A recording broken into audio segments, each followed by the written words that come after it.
kuya kwaakaita ndichiparidza mwana zveshuwa ngafa. Kufa kwaakaita mwana uyu ndanda kutokunzwisisa nokuti ndakatozopiwa atoti zii.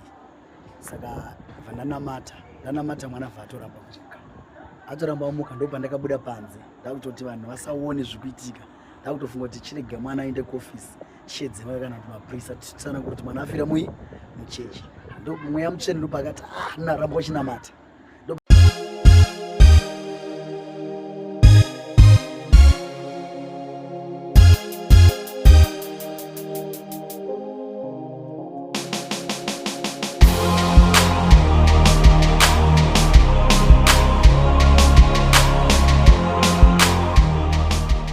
Right, muri Zimbabwe finally ndakwanisa kundiwane Prophet Mtiki kuti taure nawo tidiscusse nawo ndipo pana nyaya iri kupisa pa social media yemwana akafa akawanamatirwa akamuka. Saka takatana namai wacho wakatsanangurawo experience yakasangana nayo musi wacho uyezve nezvavaiziva pamusoro pemwana, but tasataona munhu waMwari, tasati tasangana naProfeti kuti vatsanangure nyaya izvizere vatiudzewo mafambiro akaita nyaya, because pane zvinhu zvakasiyana siyana zvaitaurwa pasocial media. Vamwe vachiti no munhu anga asina kufa, maybe mafits, vamwe vachitaura kuti maybe ibuka, vamwe vachitaura kuti chisaka nhasi da kuti tinyatsonzwe from men of God totaura nawo tobva tanzwisisa nyaya iyi tibva tapedza, because kana tichitaura zvemafunga pana nguva inosvikwa yekuti titaure chokwadi chacho maitikire akaita zvinhu. Saka mune Zimbabwe ndikokeredze Prophet muchirongwa, but before ndakorokotedza guys, kana uchingosina subscribe please do subscribe, kana uchingosina kuti follow pa Facebook garai mati follow. Munhu waMwari munofara here?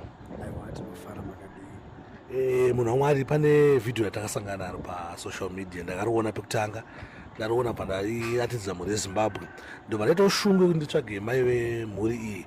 Ndakagara nawo pasi ndakataura nawo nemudzimai anga ine mwana akaine mwana wechechi, ndakagara pasi ndakataura naye, but tanga tisina kuziva isaidi yenyu imimi kuti zvakayatsofamba sei zvinhu izvi, uyezve mwana anga afa here zveshuwa. Izvi ndinoda kuti tsanangura from mawirire akaita mwana kwamuri kusvika zvazoita sei zvazvosvika patari nhasi. Hope makambosanganawo nemavideos edu tichitaura nezvenyaya. Mwana zveshuwa kuya kwaakaita ndichiparidza mwana zveshuwa ngafa. Kufa kwaakaita mwana uyu ndanda kutokunzwisisa nokuti ndakatozopiwa atoti zii. Saka ndanamata mwana vaatoramba kumuka. Atoramba kumuka ndo pandakabuda panze ndakutoti vanhu vasaone zvikuitika. Ndakutofunga kuti chirega mwana aende kuofisi chiedzema kana kuti maprisa tisana kuti mwana afira muchechi. Ndo mweya mutsvene ndo pakati naramba uchinamata. Ndo pandakadzoka ndiri padhondo akunamata, mweya wake waita kubuda nechimudzosera mweya, chibuda chimudzosera mweya chinamata. Pandikaona kuti mwana akudzoka ndo pandikadzokera muchechi. Ndo pandikabva ndada kumusumudza ndiri muchechi, mai vanoona mwana ari kurema. Pandabva ndamuisa padomu panapa, mwana ndo pakabva aita chitsvina, ndo pandikabva ndoti mwana amuka. Ndoku maondera ndakaita. Asi mama kutombobatwa nemweya kuti no mwana atoshaya uyu, mama atomborohwa nefiye? Ndakatorwa nefiye nokuti ndakatongofutwa ndiri muchechi mwana akatofa. Ndakatorwa nefiye nokuti asi akazomutsa munhu ndiMwari, handitomboziva zvakafamba sei, ndakangonzi namata, pandakangonamata mwana ndobva amuka.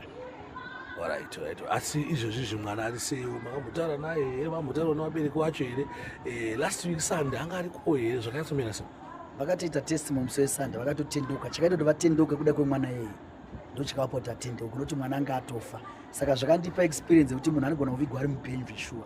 Taimbonzwa kare chinzi munhu anogona kutovigwa ari mupenyu, makavigwa munhu mupenyu. Zveshuwa munhu akashaya, munhu anokunamatira panguva yawirwa nedambudziko unogona kutofa. Nguva yekufa isati yakwana. Ndopai patinoti akabata-bata ndiye ngaabatwe nechakabata-bata, kwete kuti ubatwe nechausina kubata. Asi mimi saProfeti, semunhu waMwari, semunhu anoona zvemunyika yemweya, mwana uyu chii chachayatsoitika kwaari? Mwana uyu sekunza kwatakaitwa takanzwa kuti mwana aimbovhunduka. Mashure emazuva matatu aitovhunduka singaiti, asi auya kuchechi abva notaura kuti mwana ane zvaitika pari, vakangomuti enda nokuti amai vacho vanga vane mwana muchechi. Saka zvakangoitika, tangoona mwana atouya kuti unyatsotsanangurira vanhu unogona kutadza kutsanangura, asi vanhu vanga vari muchechi musoyo vakatozviona kuti mwana zveshuwa ngafa.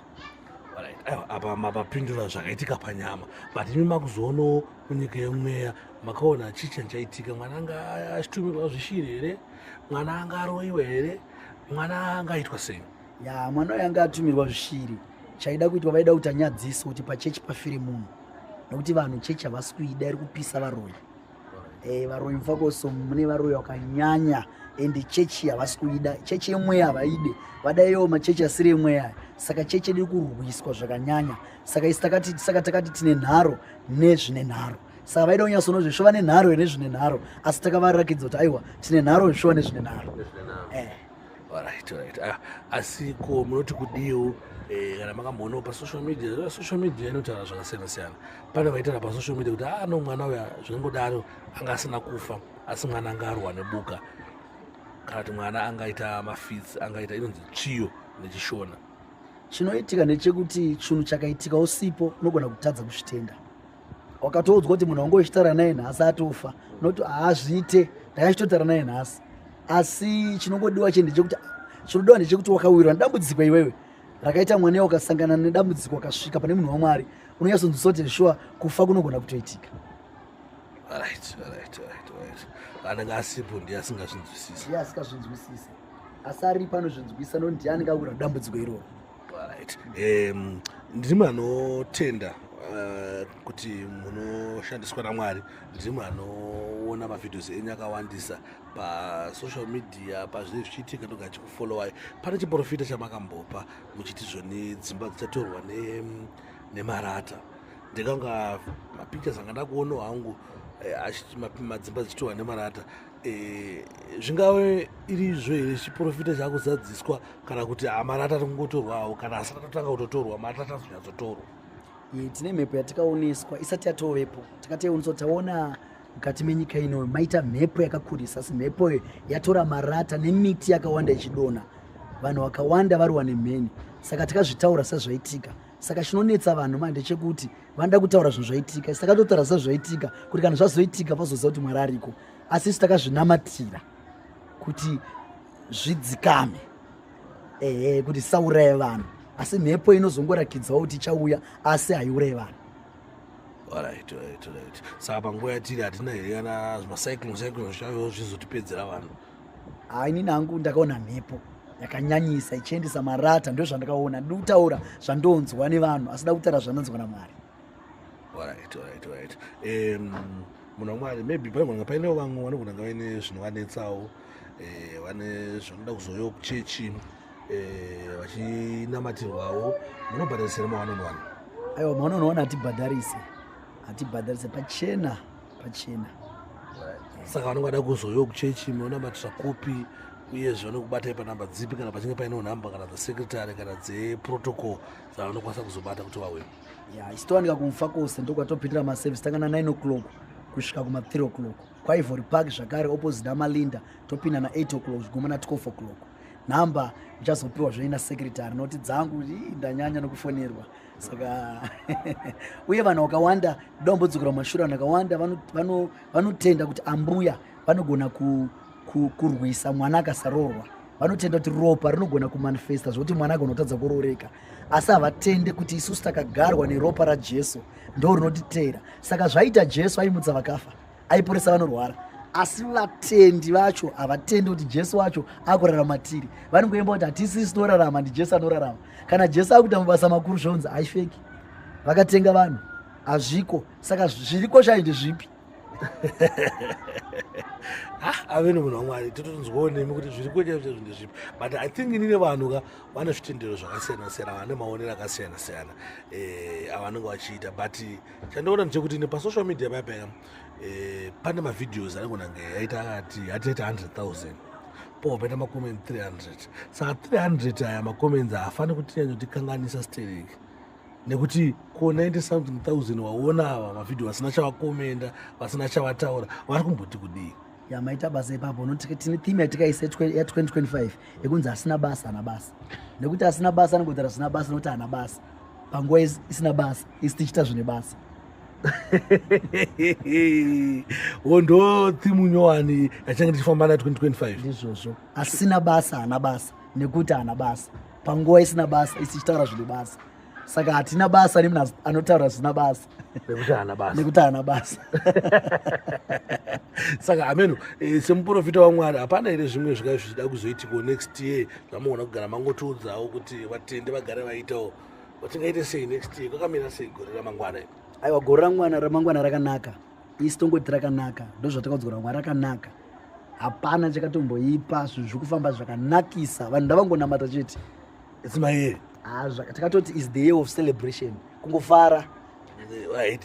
Saka which means next year is my year. Anenge ari ma1 next year atwa kutenda munhu waMwari netime yenyu. Amene kuti mune zvimwe zvamungade kuudzwa here muri Zimbabwe, because izvozvi zvinhu vanhu vakawanda vakutofolowai, vanhu vakawanda vakutoona zvamune muchiita patinoenda. Muda kuudzawo vanhu kuti chiyo mashoko enyu ekupedzisira. Vanhu ngatigare tichinamata Mwari. Zvakaitwa kare naJesu ndizvo zviri kuitwa nhasi, asi zvinoitwa chete vanotenda kuti kudenga kuna Mwari. Hatifaniri kudzokera, kunyanya kudzokera kumashure, ngatidzokere pashoko raMwari. Isaya chanoti musatya nekuti ndinemi. Saka hatifaniri kutya chero zvinhu zvakatingira sei, zvakawanda sei, ngatisatyei, ngatingonamatai. Chechi inonzi Born of Prayer, tinotenda paminamato. Hakuna chimwe chatinotenda kunze kweminamato chete. Saka nokodza muri weZimbabwe kuti aiwa uye tinamato Born of Prayer Ministries. Kana onekwa unonamata, namata mwene muzvokwadi. Because Mastema Church hana basa. Vanhu vakawanda kutsvaga Mastema Church, aiwa hana basa. Pinda muchechi wosangana naJesu ari muchechi. Vanhu vakawanda varingopinda muchechi asi havasi kusangana nemuridzi wechechi. Saka pakazoitwa mashura nezviratidzo vanozviramba, nokuti havasi kusangana nemuridzi wacho aita mashura. Mashoko makukutu akutaurwa naprofeti. Ndofunga tadzidza kuti wakaenda kuchechi, haisi nyaya yekuti chechi yangu inonzi Ningi, chechi yangu inonzi Ningi. Because kuna vamwe vari loyal kuchechi but vasiri loyal kuna Jesus Christ. Tsvaka Jesu anenge ane muchechi imomo. Munhu wamwe ada kutendai nenguva yenyu. Hamene pata zvimwe ndisata izvo zvamungafungire kuti but ndida kungoudzawo mhuri yeZimbabwe, ndida kuudzawo vanhu vanoona chivhitivhiti chino ichi, bozi pachivhitivhiti pana vanhu vakasiyana siyana. Ameno zvamungangoita kana musi wa2 December tine big Sunday yakaoma zvikuru. Tikutoti vese varingofirwa, varingosangana nematsaona, vane mhuri dzakangofa zvisina tsananguro kana kungofungira kuti dzingafe. Tiri kuita inonzi go back to sender, kuti akadya mhiripiri inovava ndiye ngaavaviwe, akadya magaka anova ndiye ngaanzwe ugugu. Musi wa2 December tikukoka nyika yese yeZimbabwe kuti uyai kumufakose paBorn of Prayer Ministry. Tine big Sunday sina kumira zvakanaka. Haina kutomira musha iyoyo, haitorina kumira musha, handikona kuzvitaura. I think big Sunday ndinenge ndiriko full time. I will be available ndiripo ndichiona zvese zvichiitika, ndichitorawo mavhidhiyo amoti mondibvumidzire kunge ndinge ndiripo. Yaiwa ndizvozvo, isusu uyai mutore zvamunoda, muchiona zvamunoda. Isi zvedu ndizvo hatina zvakawanda, tongonamata Mwari chete. Saka tichambouya muri Zimbabwe. Ndofunga manzwa pamashoko ekupedzisira taura naprofeti, pane mashoko andada kuti ndibate, andada kuti ndiudze muri Zimbabwe. Hanzi munhu akadya mauyu ngaasangane nechi neugugu hwake. Munhu ane chaakabata iye ngaasangane nechaakabata ichocho. Munhu ane zvaakaita ngaafese zvima1 anoenderana nezvaakabata. Aiwa profeti, ndakutendai nenguva ino yamandipa kundikwanise kuuyawo kunoko ndichitaura nemi, tichibvunzawo mibvunzo yedu. Zvimwe zvinhu ka mune musingazivi zvinenge zvichiitika pasocial media, but kana muchiona muchitibvumidzawo kuti touyawo tobvunza kuti kopaipai tinonzwawo kufara muchitirespekta semajournalist, because vamwe vazhinji takada kuti toda kuuya vatakakudzvenga vatakakuhwanda sei unyatsona zvati zviri kuitwa ikokoko zvinenge zviri zvinhu zvekuti zvinoita kuti munhu awande nekunzvanganzvanga. But imi matibvumidza tisvike panapa titaure nemi, tichinzwawo voisi yenyu tichitaura iyemi munhu akanamatira mwana akaita zvakanaka. Saka kana mwana ari right, aiwa tinongoamba tichingotenda Mwari, tichingokudza Musiki. Muri Zimbabwe, thanks for watching, thanks for supporting Zimu Reality ITV, DJ Sparks, ZW, ramai muchingoti support, ramai muchingoti follower. Tichamba tichingotsvaga nyaya dzakasiyana siyana dzinenge dzichiitika mativi mana ose enyika yeZimbabwe. I am out.